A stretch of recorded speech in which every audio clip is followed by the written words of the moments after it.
Her true story. From Colorado. My children said, "You've done enough," and sent me to a nursing home. So I bought the land their house sits on. They gave me silence. I gave them notice. Mama, seriously, you have done enough. At this point, you are just wearing us out. I was folding a dish towel when my daughter-in-law said it. Her voice was sharp, clipped like she had rehearsed it, like it had been sitting behind her teeth for weeks. My son stood nearby, silent. His eyes were fixed, but on the floor, the way they used to be when he was 10 years old and got caught skipping school. But this time, it was not guilt I saw. It was relief, like something heavy was about to be taken off his shoulder. She did not stop there. The nursing home in Boulder has 3 hot meals a day and weekly housekeeping. It's cleaner than this place. And at least there's someone will watch you full time. You need to be somewhere you can rest and rot in peace in that dog cage, not cluttering up our life. I paused.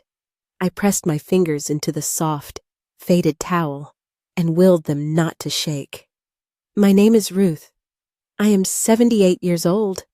I used to be a second-grade teacher. I baked pies for the school auctions, ran the TTA, ironed my husband's shirts until the cancer took him away in the fall of 2001. I sold the only home I had ever owned to help my son and his wife build theirs. A big white house near Fort Collins, with vaulted ceilings and a wraparound porch. I thought I would be welcome in it. I thought I was building a place where 3 generations could live and laugh together. I thought wrong. Ever been pushed out of the home you helped make? If so, leave a 13 in the comments. She needs to know she's not the only one who gave everything only to be erased. I kept my voice steady as I folded the towel and placed it in the drawer. What my daughter-in-law blinked. "When are you sending me to Boulder?" I asked. She looked surprised by my calm. "Tomorrow, we already filled out the intake. They have a room ready." I nodded. No fight, no begging, no tears. Just a quiet nod from a woman who had finally read the fine print on the life she had written for others. That night, I packed my belongings. Not much to take. A few sweaters, a photo of my late husband, my wedding ring, which no longer fit but I still carried in a velvet pouch, my Bible, and the deed, the old, dusty folder with the property papers I had never thrown away. Before we continue, please take a moment to like and subscribe. Try to watch the videos as long as possible.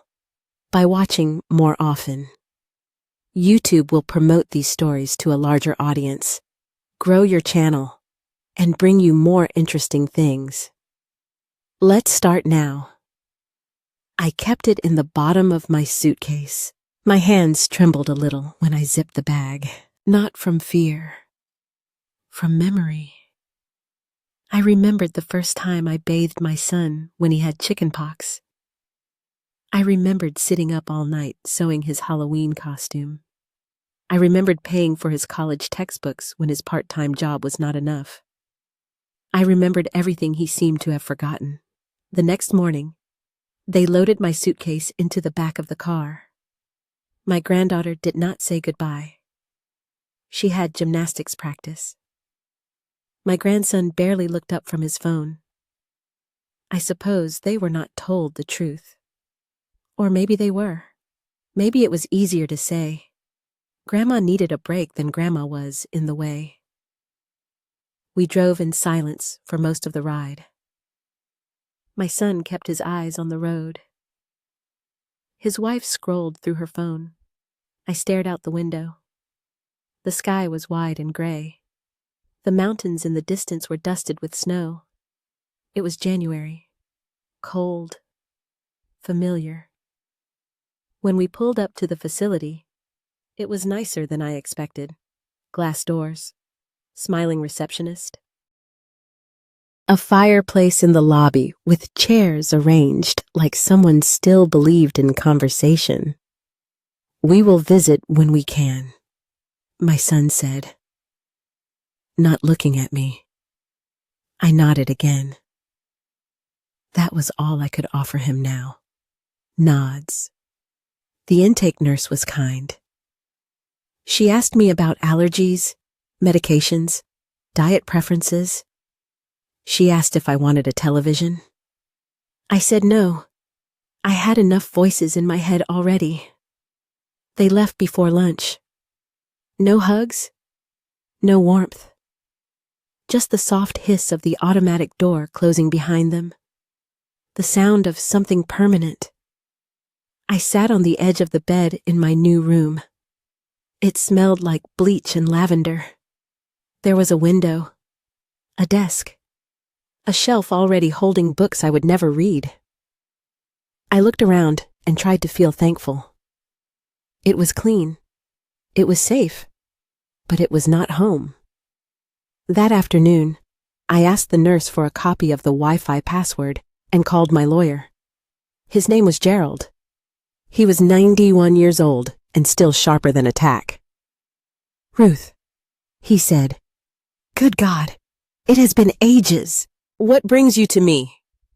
"My kids just dropped me off at a nursing home," I said. He paused. "You want to sue?" "No," I said calmly. "I want to remind them who owns the land."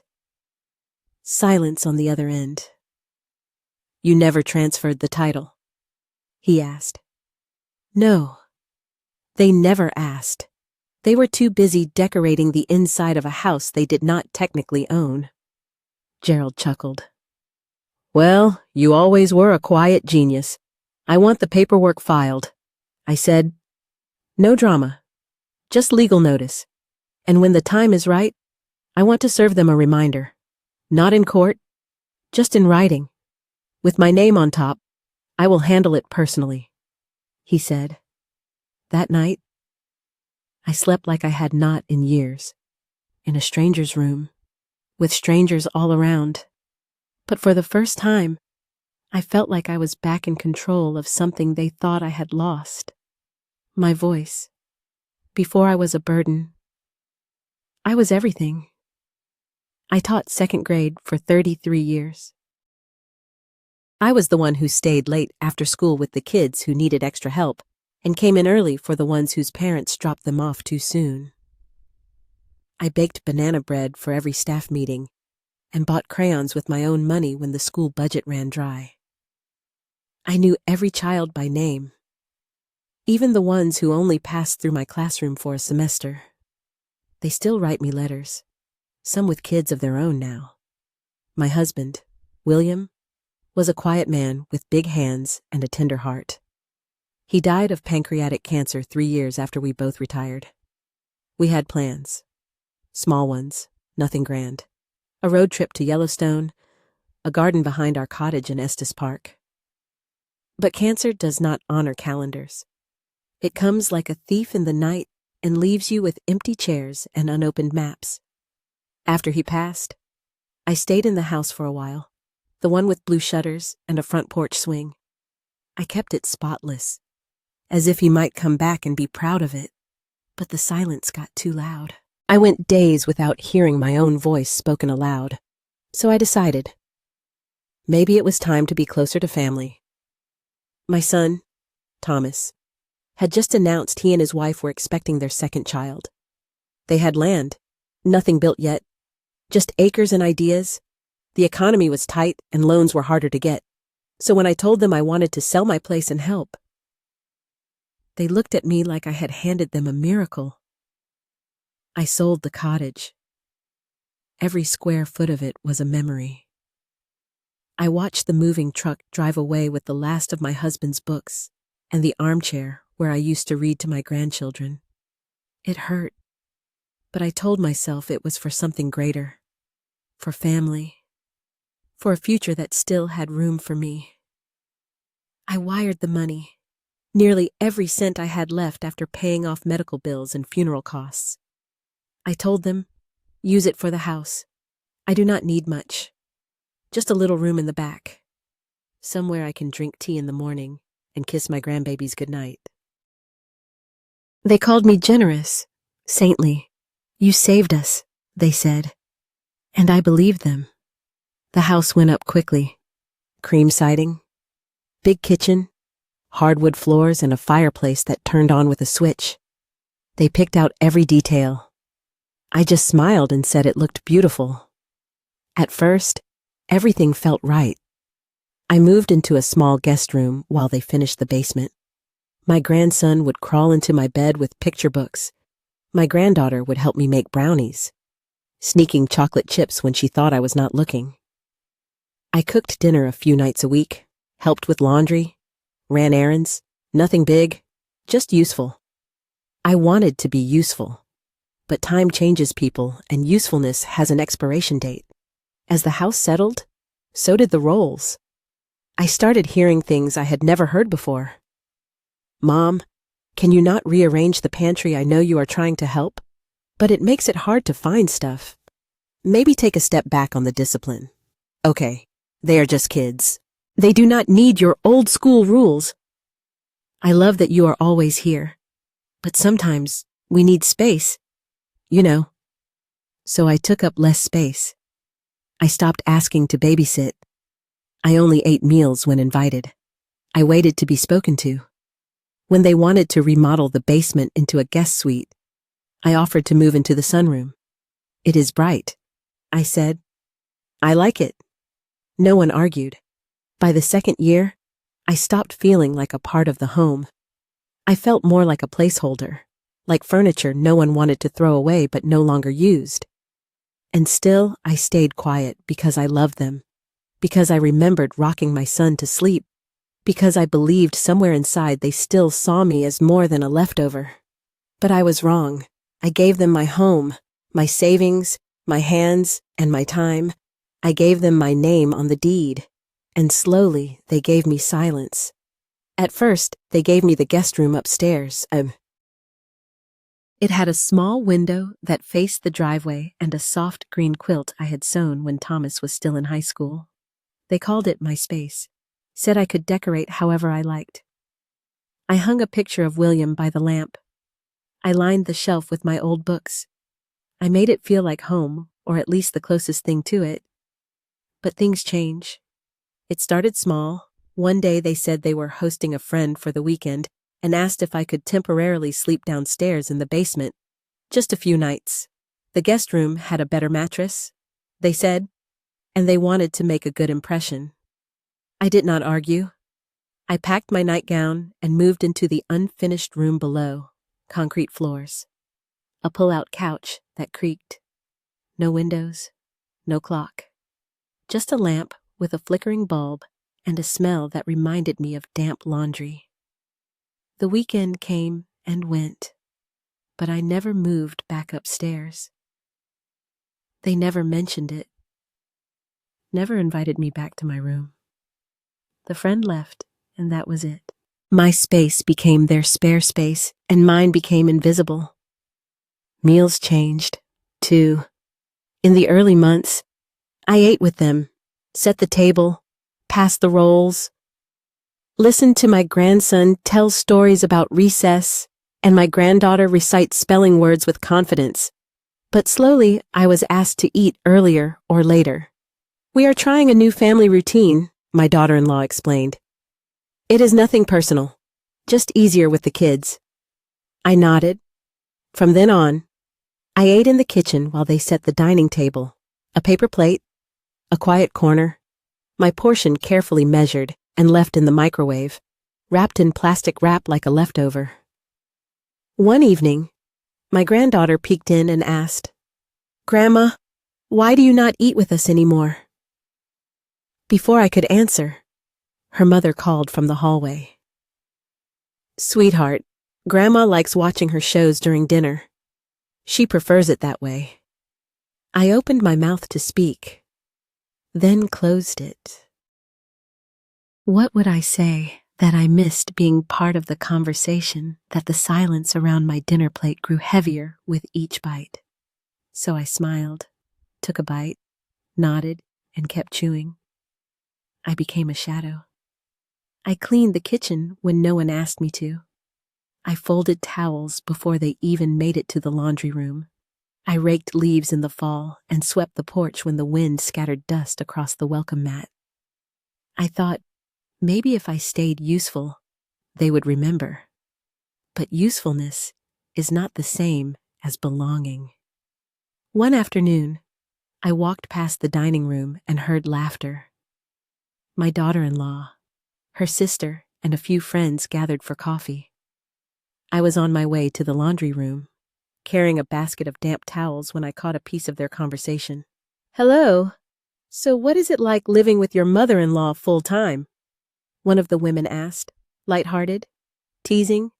My daughter-in-law chuckled. "Honestly, it is like having a roommate who does not pay rent and rearranges your pantry. She is sweet, but I mean, let us be real. She is basically a live-in guest we can't charge." The others laughed. It was a joke. I know it was meant to be light, but it landed like a slap. A live-in guest. That is all I was. Not family, not a mother, not a grandmother.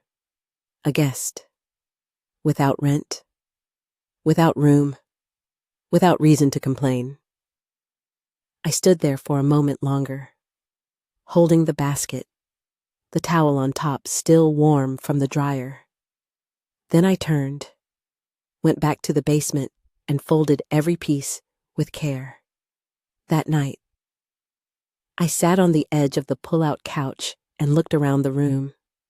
The cement walls, the low ceiling, the single light. My life had shrunk to this: an unfinished basement, a microwave dinner, and the echo of my name used like an obligation. I remembered something William once told me years ago when the school board tried to push me into early retirement. "You can let them make you small," he said, "or you can remind them you built the building they are standing in." I had built this, not just the house, but the people inside it. The child I had raised, the family I had supported, the foundation they walked on every day. I had given everything, and still, I had been made smaller than the smallest guest. But I did not cry. I did not storm upstairs or confront them or beg for a seat at the table. I simply turned off the lamp. And in the dark, I smiled. Not because I was okay, but because something deep inside me, the quietest, strongest part, had just woken up. It happened on a Tuesday. I was peeling apples in the kitchen, my hands moving slow and steady, the way they do when your fingers know a task better than your mind does. The knife sliced in soft arcs, the peels curling like ribbon into the bowl. I had promised my granddaughter an apple pie. She loved it warm with a scoop of vanilla ice cream on top. I had just finished the third apple when I heard footsteps behind me. It was Thomas and his wife, both of them together. I turned and smiled. "Pie's in progress," I said lightly. They did not smile back. "Mom," Thomas said, his voice measured, rehearsed. "Can we talk for a moment?" I set the knife down, wiped my hands on a dish towel, followed them into the living room. The couch was too big for the room. The fireplace flickered on. Even though it was almost spring, everything smelled like lemon cleaner and something else I could not name. Something tight, cold. They sat down. I stood. Thomas cleared his throat. "We have been thinking, and we believe it might be time for you to rest properly." I tilted my head. "Rest." He looked at his wife. She jumped in. "The house is getting crowded. Mom, the kids are growing. We need more space. You know how chaotic it is, and it is just not healthy for anyone right now." I looked between them, their hands folded neatly, their expressions too still. So, she continued, we found a wonderful assisted living center. It is just outside Boulder. Clean, friendly staff. We already submitted the application. They have a room ready. I said nothing. She kept going. They serve 3 hot meals a day. They have bingo nights and Bible study. It is not a nursing home. It is a community. You will have your own space. And privacy. Privacy. Like a stray dog behind a gate. Thomas nodded, as if finalizing a transaction.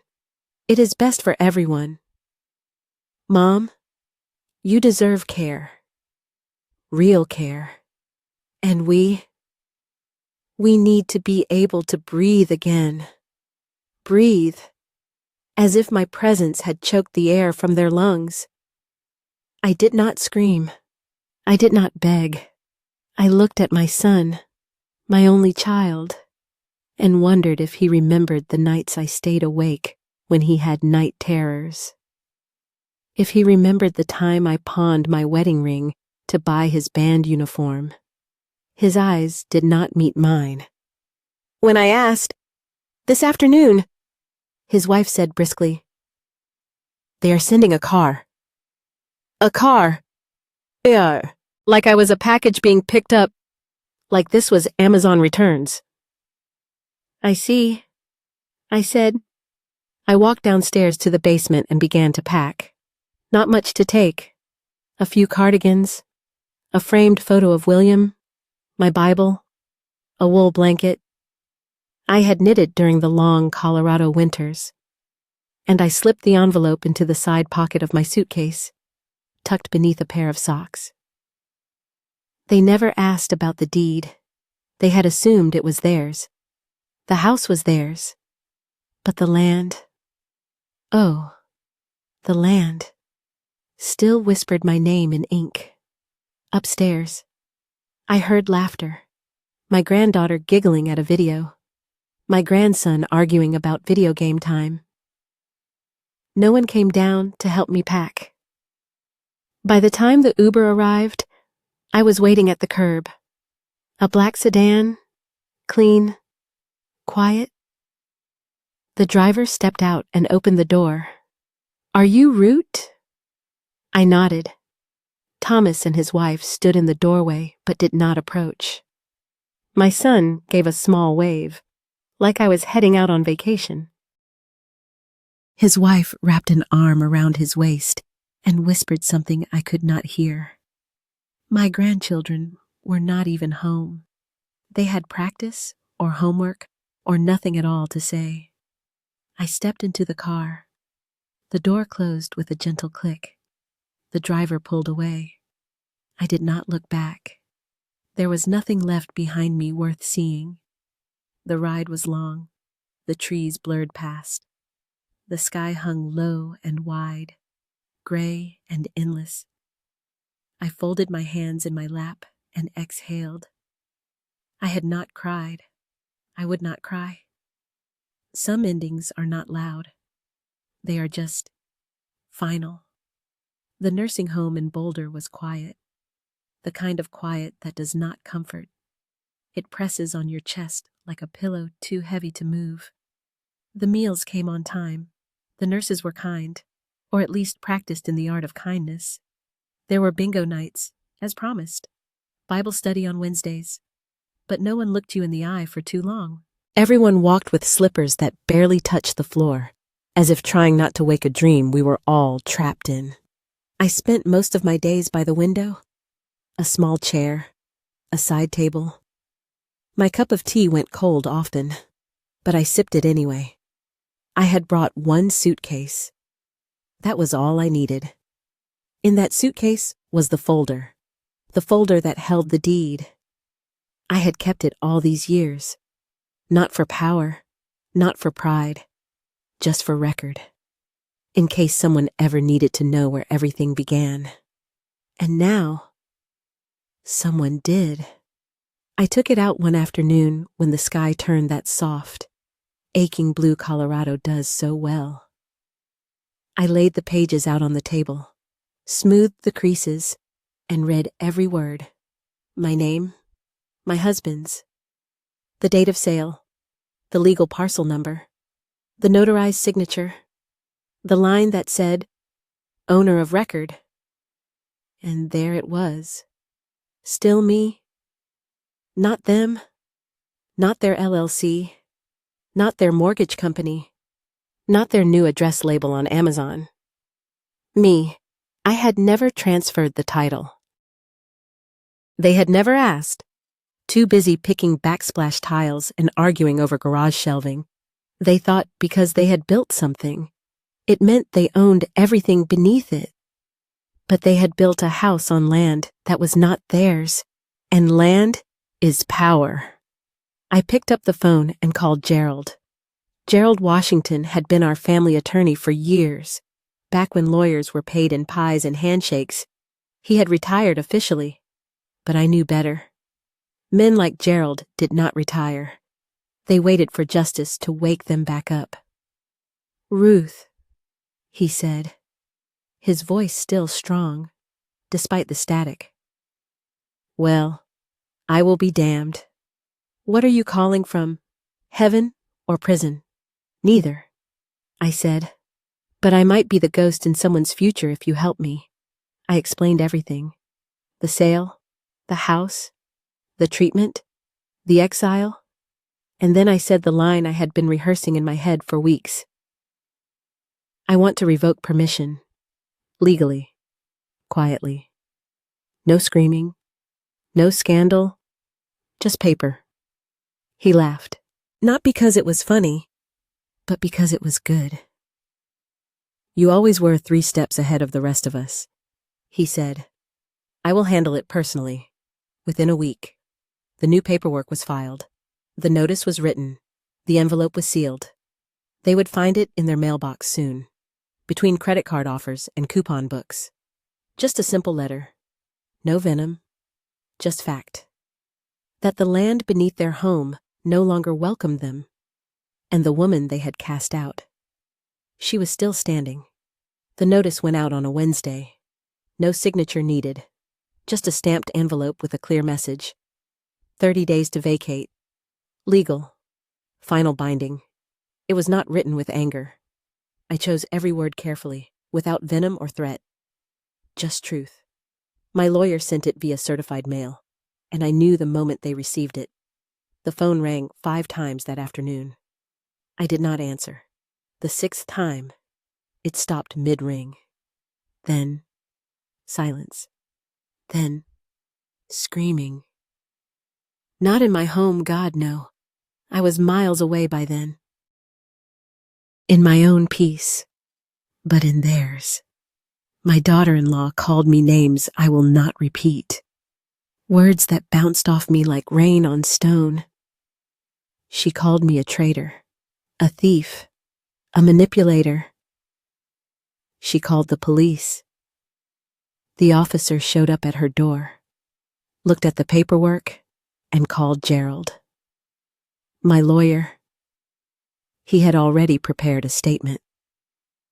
She owns the land, he said, calm and clear. They built the house. Yes, but they did it on her property. That gives her every legal right to revoke access. Is she trying to sell the property? The officer asked. No, Gerald replied.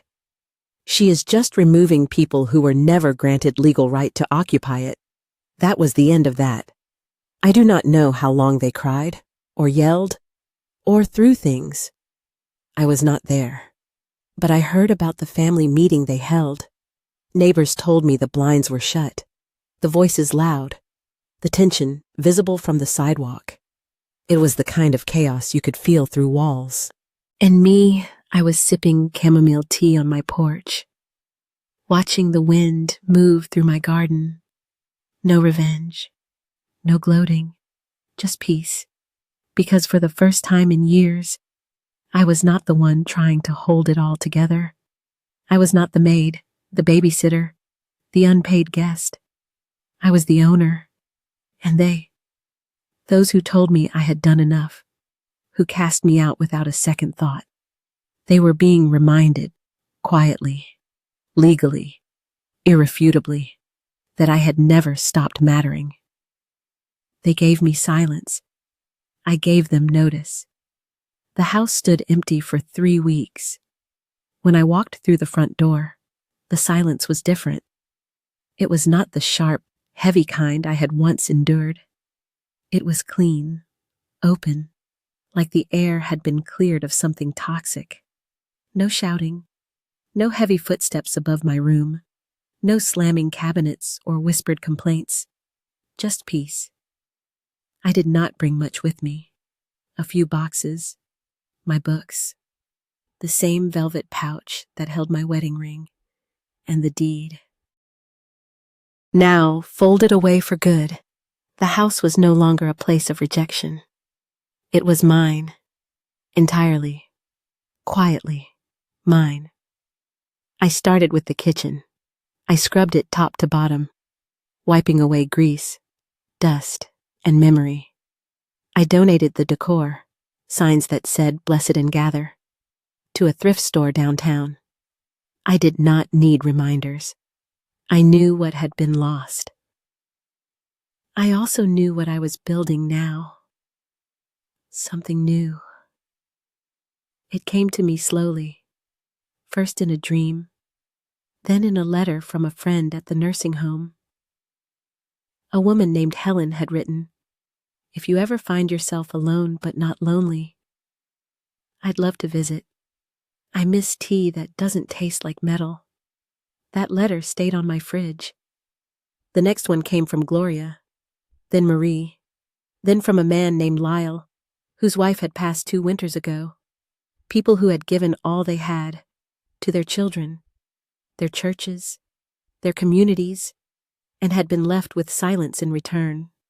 I thought of them as I cleared out the living room. I rearranged the space, not as a family room, but a gathering space. I replaced the sectional couch with wooden chairs. I brought out the tablecloths I had sewn years ago. I put a kettle on the stove and a vase of fresh-cut daffodils by the window. I printed a flyer at the library and pinned it to the board by the grocery store. Miss Ruth's house. Tea, talk, and time for us. Thursdays at 2 p.m. Women 60 plus welcome. No RSVP. Just come. The first week, 2 women came. By week 4, there were 11. We sat in a circle, teacups in hand. No agenda, no timer, just stories, grief, laughter, the things we were never allowed to say when we were too busy being useful. They told me I had given them something they forgot how to ask for. Space. They started calling me Miss Ruth of the Rockies. I never asked for the title. It just happened. One of the ladies, Doris, said it with a smile after she finished reciting a poem she had written in secret. "Miss Ruth," she said, "you did not just open your door, you opened our dignity." The name stuck. Soon, Miss Ruth's house became more than Thursdays. We started book circles, gardening Saturdays, a potluck on the last Sunday of every month. The garage became a craft room. The guest bedroom turned into a quiet space with a rocking chair and prayer books. The backyard, once overgrown, was now a small garden with herbs, tomatoes, and a bench beneath a blooming cherry tree. We planted it together. Every morning I woke before the sun, stepped outside barefoot, and watered the garden. The soil was soft, rich. Things grew easily here. I smiled at the lavender, at the basil, at the roses that kept coming back no matter how cold the winter. I thought of Thomas once, maybe twice a week, not with bitterness, not with anger, just awareness, like a scar you forget until it aches in the rain. He had chosen silence, but I had chosen something else. A new family, not by blood, but by presence, by mutual respect, by kindness. We were women who had been shoved into corners and closets, who were told, You've done enough. As if that meant we had nothing left to give. And yet here we were, giving again. Not because we had to, but because no one could stop us anymore. I sat on the porch one evening, the sky awash of purples and pinks. Gloria was knitting beside me. Lyle had stopped by to fix the screen door. Helen was inside, baking her famous lemon bars, and I whispered to no one in particular. You do not need blood to know who your family is. The wind carried it, and the house, my house, held it.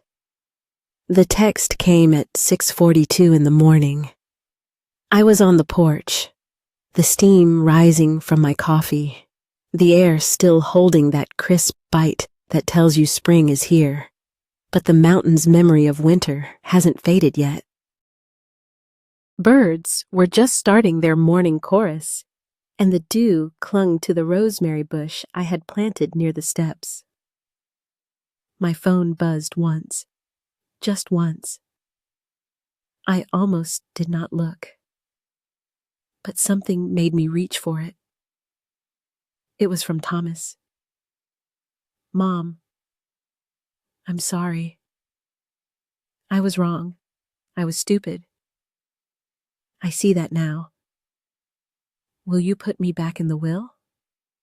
No greeting, no warmth, just a plea, half covered in guilt, half soaked in desperation.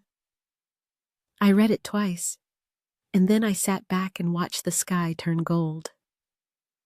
I did not respond immediately. I let the morning pass in its own time.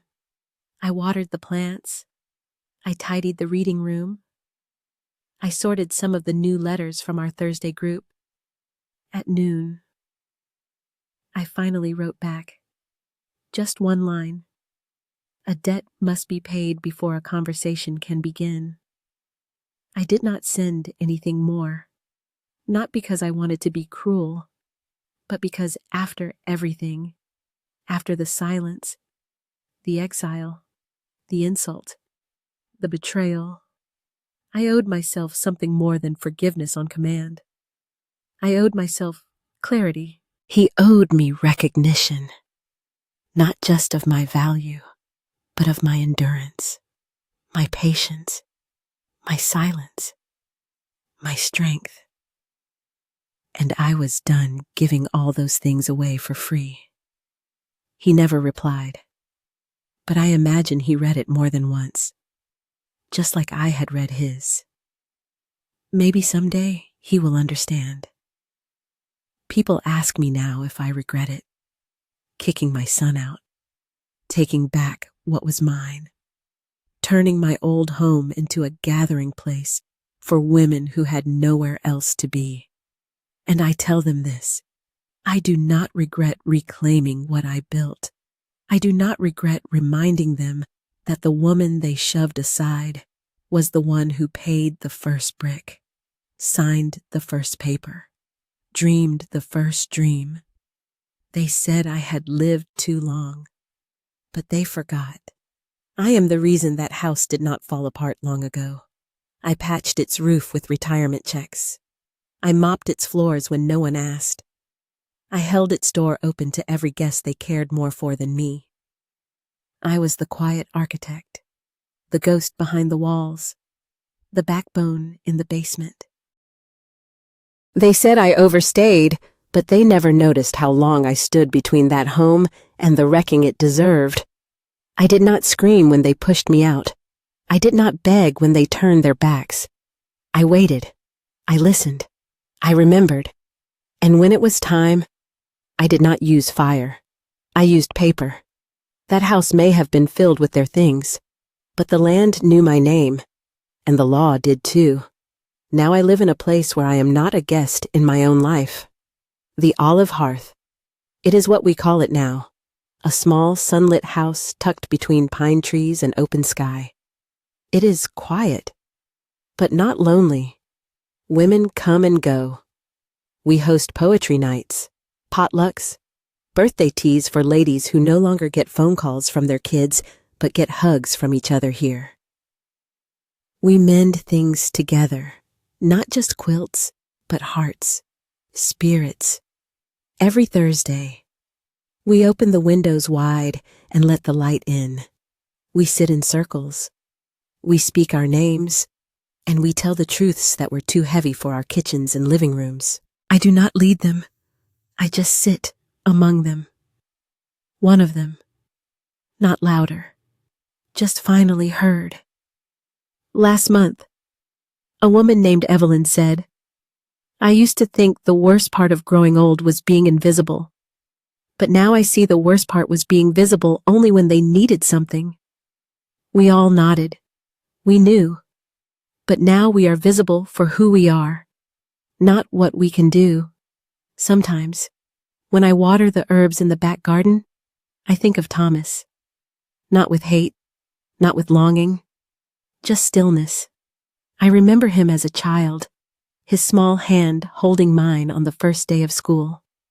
I remember his face when he rode his first bike, when he cried after his father's funeral, when he told me he and his wife were expecting. Those are the pieces I keep, but I do not keep the silence or the betrayal. Those things I buried, in the same earth where I now grow lavender and peace lilies. This home, this life is not loud. It is not dramatic. It is quiet justice, the kind that blooms slowly but never wilts.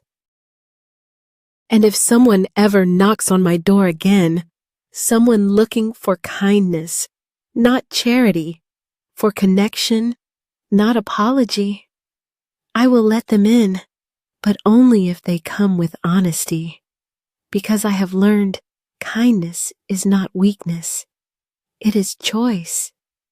And now, finally, I choose it for myself. And so, that is the story of a woman they said had done enough, of a house built on forgotten sacrifice, of a silence so thick it could have buried her. But she rose, not in anger, not in vengeance, though both would have been justified, but in something far more powerful, clarity. If you have ever been the one who gave and gave until your name was no longer spoken with love, but with inconvenience, if you have ever been pushed to the corner of your own family, if you have ever been told you've done enough when all you wanted was to be remembered, not repaid, then you know what it means to sit in a room you helped pay for and feel like an intruder. You know what it means to hold your tongue when your heart is screaming. You know what it means to watch the people you raised become strangers. But I want you to remember this. You are not invisible. You are not too much. You are not too old to matter. And you are never, ever without power. Revenge does not always come with fire. Sometimes it comes with a deed and a deadline, with a signature, with the quiet click of a door locking behind you for the last time. And what waits on the other side is not bitterness, it is rebirth. Here at Grandma, true stories. These are not tales made for pity. They are not bedtime fables or soft memories dipped in nostalgia. They are truths told aloud, often for the first time. From the quietest woman in the room, the one you overlooked at dinner, the one you rolled your eyes at when she said too much, the one you forgot had a past that roared.